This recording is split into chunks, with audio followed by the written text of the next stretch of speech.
Wrestling Yes. fan. I'm 3 minute fake, warning guys. was phenomenal. 3 minute warning is what I never.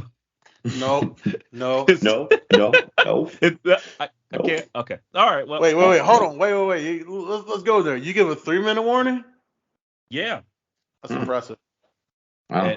And the warning isn't even like sensical. It's just like, oh my, something.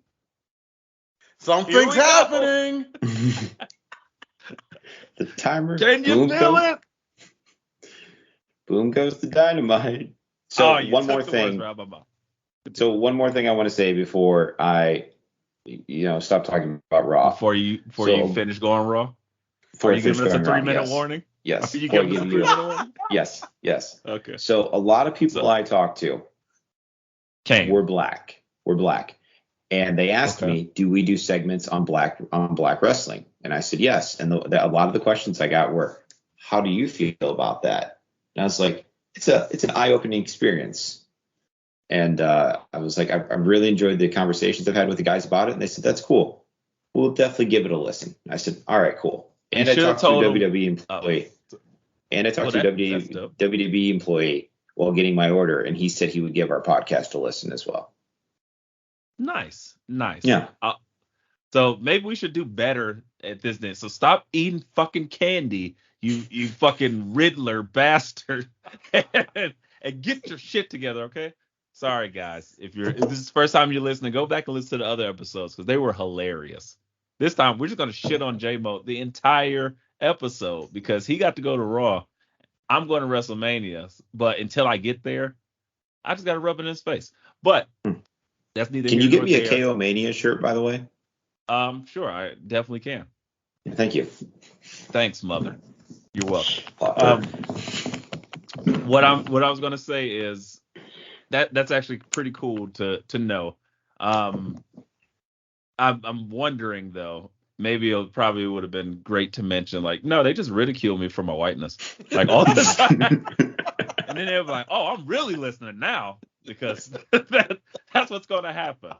And that's okay because sometimes you just got to do it. But no, realistically, I think it's a great dynamic from everything that we talk about. We don't try to keep it like, hey, we got to add a black segment of some sorts, but it's just what our natural lives are coming to and what we end up talking about anyway because it's our everyday lives. So that's what I appreciate. Look, man, I feel like it was unavoidable the past like month or so. Between Tony Khan, between the rise of Carmelo Hayes, between Brock Lesnar crushing every single champion that has an ounce of melanin in them. He's looking at, hey, what's your racial nationality? Wait, what? That belt's looking kind of nice, buddy. So get away from me. It's funny you bring that up, E, because one guy I was talking to, he was telling me, he was like, man, he's like, this may be my favorite Brock Lesnar run. And I'm like, really? And I was like, fun fact for you. I said, can you name the guys that Brock Lesnar has beat? And he was like, you probably should open. Fun fact, Brock Lesnar has beat every black person that ever held a championship. And then walk away. Whiteness. That was crazy. Smoke bomb. It's just baby powder flying everywhere. Incredible. No, but anyway. I was asking him. I was like, well, because he was just talking about it, and I was like, well, do you know who he's defeated? And he was like, what do you mean to win the championships? And I was like, The Rock, Big E, Kofi Kingston. And I go, you catching? I looked at him. I go, you catching what I'm putting down here? And he goes, oh shit. Oh shit. His brain swelling. He goes, is this the kind of stuff you talk about? And I was like, yeah. He goes, all right, I'll definitely give it a listen. You definitely oversold. He was like, holy shit, these guys are breaking down. We're going deep into the trenches. It's all red pill information, guys. Yeah. You want to follow J Moe down this pulling road? a Shawn Michaels against Hogan at SummerSlam and overselling it. Right. It's the best thing I've ever heard. Oh man, that's amazing. That's all I'm saying. I appreciate J Moe going raw. He went raw for us all. Yeah. J Moe went raw so we could live, Dub. Just remember that. He is your dad now. J Moe's your father. I am your Darth Vader. Well, wait, isn't he your mother? Like, what's going on? He's Tremo. I'm a single parent. I'm both your mom and dad. I get celebrated on Mother's Day and Father's Day. Hey, I'm not even gonna touch that because there's so many random things I want to say, but I want to have another episode. So with that said, we are. Finn Balor has the most incredible set of abs I've ever seen before in a human being. Never mind. And don't do it. Don't do it. 3-minute warning. And when the Miz ran through the crowd and then back up, I was like 4 seats over from him. And you touched him. No, I didn't realize how big the Miz was. He's a pretty big dude, but what I'm getting from this whole experience is J Moe really enjoys just blowing black people's minds with random facts. He loves big meaty men slapping meat. Yeah. The meat slap is like it's optional, but he just loves big meaty men. So he's like, I didn't even realize how big he was. Like, J Moe, relax. We're still on turn air, off that coffee. This mic is hot. It's like, damn right it is. Well, anywho, now that we got J Moe and his Raw calibration. I will like to just talk about what we thought about it watching it from home. Did you watch Dub? I did. Just better Raw than recently. Still not a great show. Of course not. It's 3 hours, man. You can't make 3 hours of compelling television. Tell me about it. Like, every week. And J Moe had to sit there and watch.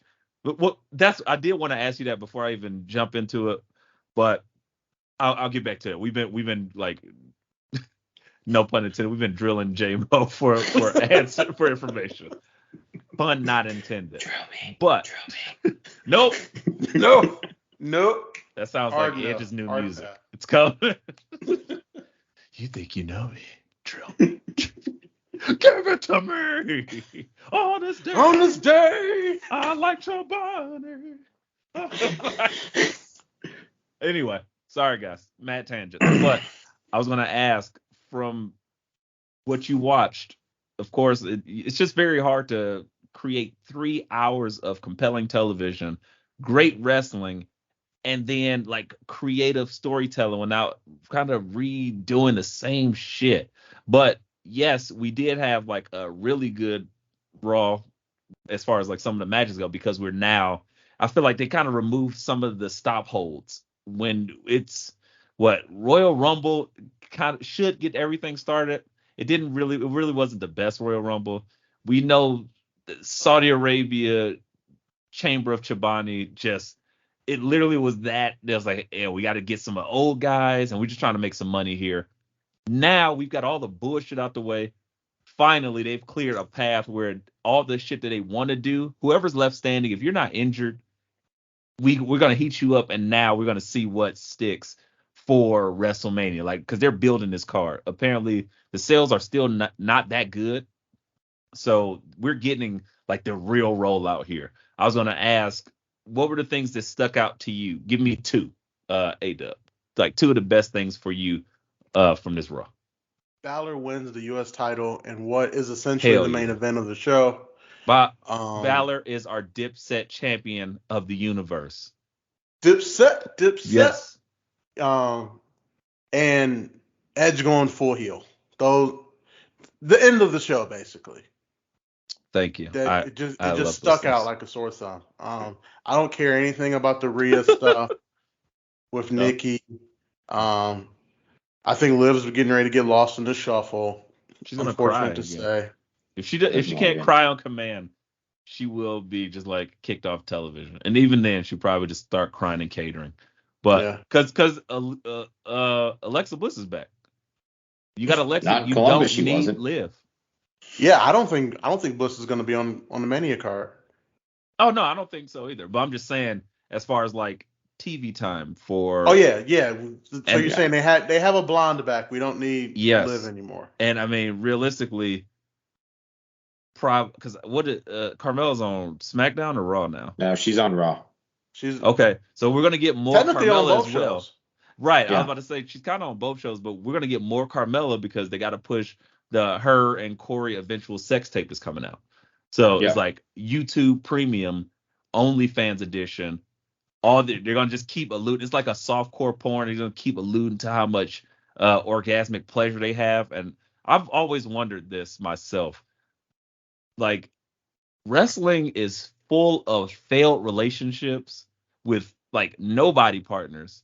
Mm-hmm. When the eventuality is you're going to get with somebody in the business, and I keep wondering, like, it's almost a certainty, especially if you're like bigger.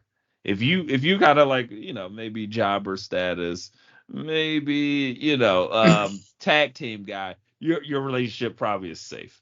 But you start ascending like that mid card to that top level status, say bye-bye to your husband or your wife. They're gone. They're out of here. Well, Trish Stratus never hooked up with anybody. She was top of the card for a long time. That was a different era. She was basically in her Braun. Oh, you mean the same era where Lita was jumping from Matt to Edge? I mean. And then the same era where John Cena was knocking down Mickie James while being married? John Cena was a wild boy. Hardcore country. He was. Look, the relationship had to end because she couldn't see him. It was like, she was like, I miss you. And he's like, I'm right here. It was bad. Also, like, it just seems like every time this happened, look at I was making a joke not too long ago with Sammy Guevara in AEW and him proposing in the ring, and I was like, legitimately, what was it, like a month later? It was like Sammy called off the wedding. And I was like, oh, it's got to be Ty Conti. I knew nothing of it. I just looked at it. I was like, I love Ty Conti. I feel like somebody's got to be smacking that. And then he pops up later like, ha ha. He was like, well, if it's not me, it's got to be somebody. Yes. The Spanish God strikes again. Man, talk about it. But yes, so I just think like it's an eventuality. So with that said, I just don't see Liv being on the card anymore. It looks like they're still trying to drive some excitement with Naomi and having her kind of switch with Sasha and her and Sasha doing stuff. That's dope. So I'm just thinking that there won't be another Liv. For me, what I watched, yes, definitely Balor becoming our Dipset champion. I did not enjoy the way that Damien or Priest, I don't know which version of him was speaking, but I didn't like that they gave the mic and he just started pulling that old school routine of, you guys never cheered me. Yeah, they did. That's a lie. Don't lie to my face, Damien. They cheered you until they were confused about whether you were a heel or a face, because that's how they wrote the character. He was both. He just does this, and half of him splits in half. He's on fire. Like, have you ever seen My Hero Academia? It's a character like that. I'm ice and I'm fire. And I was like, but it's not literal. You don't just sit there like, oh, make like smoothie ice cream or some shit. Like, none of that makes any sense. Just be a guy. Like, he had to make the crazy eyes. I'm like, see, this is Vince's input. Like, yeah, make more crazy eyes. We like that. It's like, I don't like that. So watching that portion. So are you saying that Vince saw Todoroki on My Hero Academia and said, I think I got a character for that? No, I'm saying that Zelina Vega walked in with a Todoroki shirt on and he was, what's that? And then she explained it to him. And then Damian Priest was just walking in with some champagne like, hey guys, I was like, I got an idea. And then it went from there, more than likely. But I also just happen to think that you said, so you telling me Vince seen Total Recall? And I was like, probably as well. Either one. If he's seen Total Recall or Todoroki, either one could have given him this. He's like, now that I think about it, him seeing Zelina in the My Hero shirt makes more sense because Vince doesn't watch TV at all. Yeah. I mean, speaking of Vince not watching TV or doing anything else, found out in that interview that he works out from 1 a.m. to 3 a.m. every day. What? Yeah. Yeah. And then after he's done working out at 3 a.m.,